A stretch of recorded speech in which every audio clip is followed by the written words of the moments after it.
Hello and welcome back to Tabletop Saga, where today we're going to be talking through our Border Patrol lists for the Beast of Chaos. We've got one each. We're going to listen to Robin first and work out how he built his, and then I'll run through how I did mine. So, sit back, relax, grab a cup of tea. Let's go. Mine is inspired by a fat bloke and his Tale of Four Gamers army, and it's literally just the first 2 weeks of buying that as I could squeeze it into. Nice. If anyone hasn't, or if you're not familiar, White Dwarf, when was this? Year 2000, 1999? Something like that.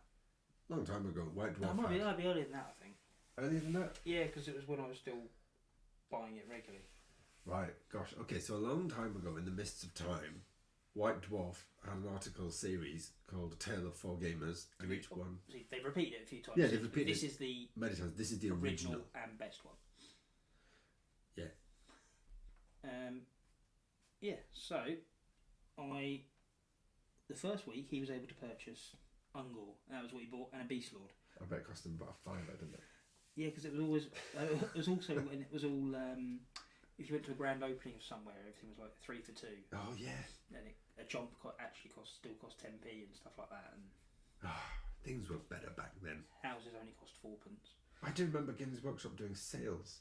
Yeah. If a store was getting rid of a load of stuff, they'd just discount it. Mad discounts. Just buy whatever. Anyway. So I have gone for. Also, it's a border patrol, so kind of on the theme of like that raiding party. It's not a heavy army. Yeah. Obviously, you still get quite a bit in a Beastman Force at 500 points.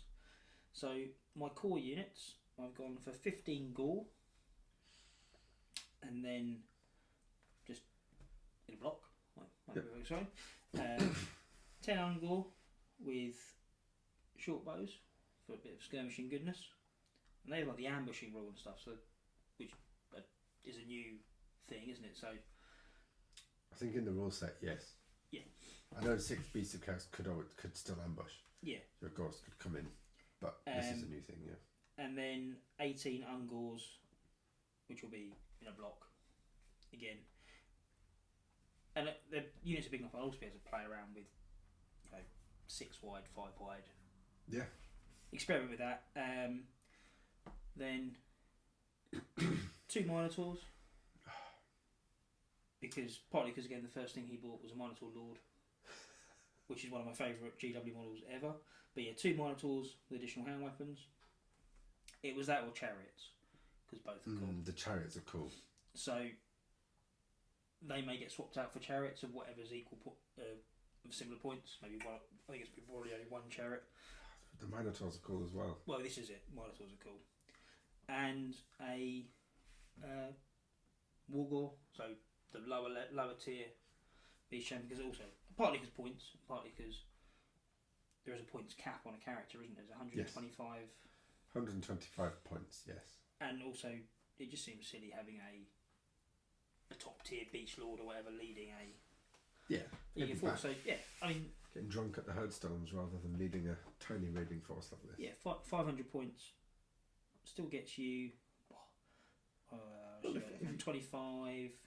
Yeah. 46 models. Yeah, so that's still, a lot. It's a fair amount to paint. I'm just ripping off Paul Sawyer's paint scheme as well, where they're all pretty much black, and the bases are black with bones on. I'm just copying it because I liked it when I was younger. That's fair. I mean, to be honest, talking of Paul Sawyer and ripping things off, it's no secret, but I don't keep it a secret, but I love Warriors of Chaos. More than Beasts, actually, although I love them both. But the reason I love those is because Paul Sawyer, a few years later, did the Lure of the Gods series, which is up there as some of the best. Basically, Paul Sawyer is just a git, and he's made me spend so much money, and clearly he's made you spend money. That period of like Warhammer and stuff, and the armies that have been shown White Dwarf were just at the time to me really inspirational. Yeah, they still are. They had a charm to them. Yeah, and so I'm now. We should probably address the fact that I'm 3D printing this army for the simple reason, nothing to do with price. Like, Warhammer's a hobby that costs money. If they sold the figures I liked, I'd buy those figures. The current Beasts of Chaos, which I guess we'll come to in a second, are not the style of the Beasts of Chaos that I was inspired by. So I've found a. So the name of the company, or do I not?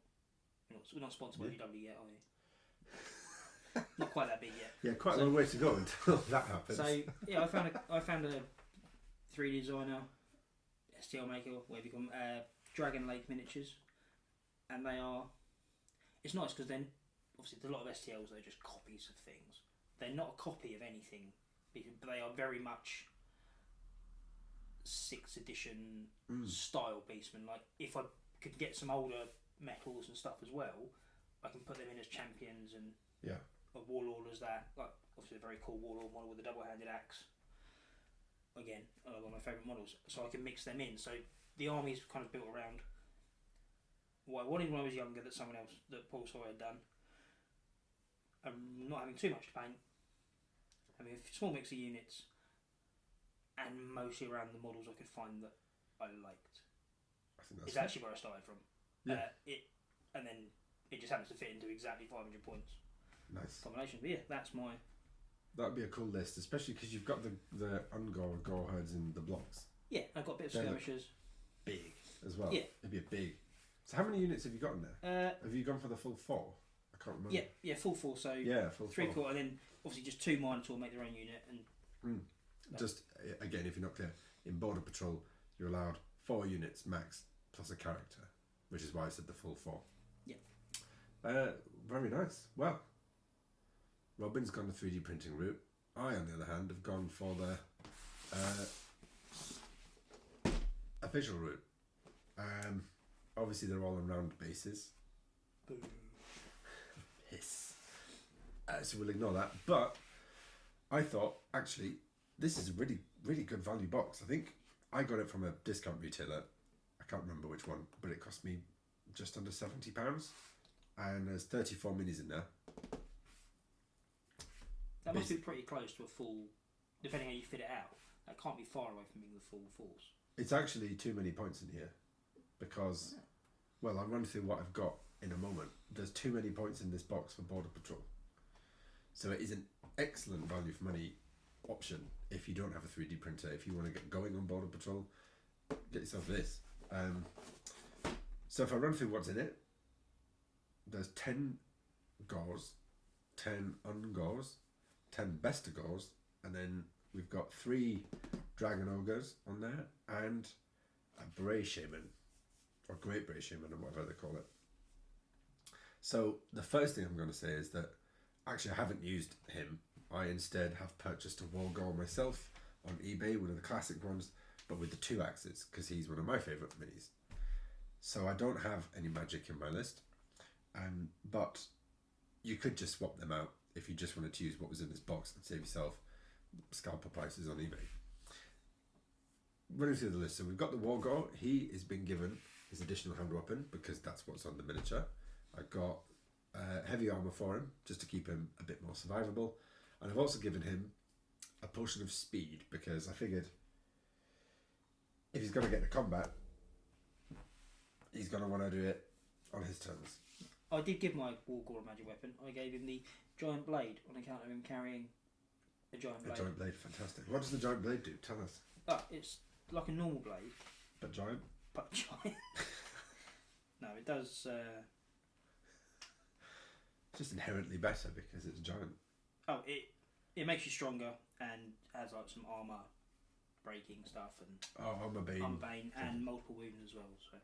That's... He's good for chopping up... Nasty. Things, yeah. Yeah. Ooh, that was nasty. Okay, so I've got my Wargor, and he's got those items. Then I've gone for the 10 Bestigor. They're just a cool unit. I have to say that usually what I'm finding with a lot of the old world stuff is that, like you, I kind of prefer the older stuff. But they're actually the nicest models in yeah, the... they are. They're really nice minis. So they're staying, using those. Remember, they're on the bigger bases as well. So yeah, they are, yeah. It's something different on the table. Yeah. That's the other thing, actually. Beast of Chaos, they've got the option for their characters. You can have 25mm or 30mm. So I'm sticking on mine on 30. So you can mix But you can put them into either unit yeah. without it looking odd. Yeah. Right, so they're going to have a full command. Basically, all my infantry's got full command because rule of cool, really. Yeah, I've got commanders in. I like the standards. They add something extra on the table. I think it's a very cool spectacle, and I like the champion minis and the musician minis. So rule of cool trumps all, and they've all got full command. There's 10 ungors, 10 gors. So unlike you, where you've got kind of, I think was it more ungors than gors? Yeah. I've just got equal of all three kinds. And then bringing up the rear in the special section, we've got dragon ogres. So there's 3 in the box, but I can only find the points for 2. Okay. So I can only find the points for 2, and they will hopefully be a nice little kind of heavy punchy unit. So I can skirmish around. The best to go will be in a block. Gors and ungors, I'm just going to keep skirmishing because I think it'll just look quite cool. Because we've actually got very similar compositions with like 2 heavy things making up a unit. Yeah. Minotaurs. Obviously, Minotaurs are cooler, but. Well, yeah, they are. I'm not going to dispute that. It'd be interesting because the different rules, like. What do you call it? The one where you have to charge. Animosity. No. Frenzy. Frenzy. And stuff like that. I think Minotaurs have it and they don't. It'd be interesting how the 2 armies work. I have my laptop just off screen over here so we can see exactly what the Dragon Ogres have. They've got Armorbane, Armoured Hide, Close Order, Fear, Stomp Attacks, Immune to Psychology, but there's no Frenzy on there. So Okay, so it'll be different. Yeah. 2 similar armies that actually work quite differently on the table, I think.